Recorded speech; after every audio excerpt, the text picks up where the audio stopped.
Ibihe byiza nshuti bakunzi ba Talk Rwanda mwigobana natwe mu biganiro tubakorera umunsi ku munsi bagaruka ku makuru na documentaire haba muri sport, imyidagaduro, politike ndetse n'andi makuru abari kuvugwa cyane muri society.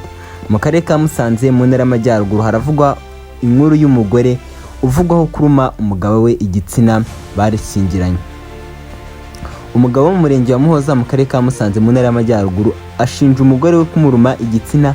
Aba bombi bakaba babyemera ndetse bakavuga nuko byagenze ndetse n'icyateye ibi byose kugira ngo umugore arume umugabo we igitsina, nyuma yo kuvuga ko yari yanze ko batera akabariro bari mu buriri. Yaba umugabo ndetse n'umugore batuye mu mudugudu wa Kabaya mu kagari ka Ruhengeri mu murenge wa Muhoza mu karere ka Musanze mu ntara y'Amajyaruguru, ndetse aba bombi bakaba babana mu buryo bwemewe n'amategeko. Aba bombi biyemerera ibyo kurumana igitsina ko byabayeho kandi ko umwe yabikoze nyuma yuko yahindikizaga undi mu buringo batera akabariro ariko undi akabyanga.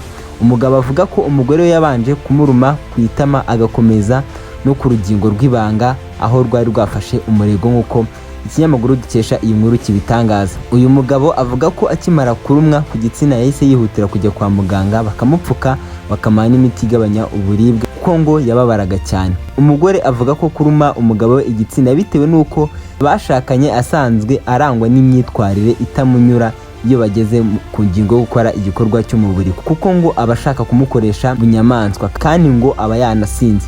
Umugore akomeza avuga ko umugabo n'ubundi yaje yasinze akamusaba ko bagira uko bigenza mu buriri ariko akamwangira. Aya makimbirane yavuzweho ku byo kurumana igitsina yanemejwe n'umunyamabanga nshingwabikorwa w'akagari ka Ruhengeri Musoni Jasmine, aho uyu muyobozi yaganiriye n'itangazamakuru akavuga ko yagiye kuganiriza uyu muryango kugira ngo arebe ko yarandura aya makimbirane bafitanye ashingiye ku gikorwa cyo mu buriri.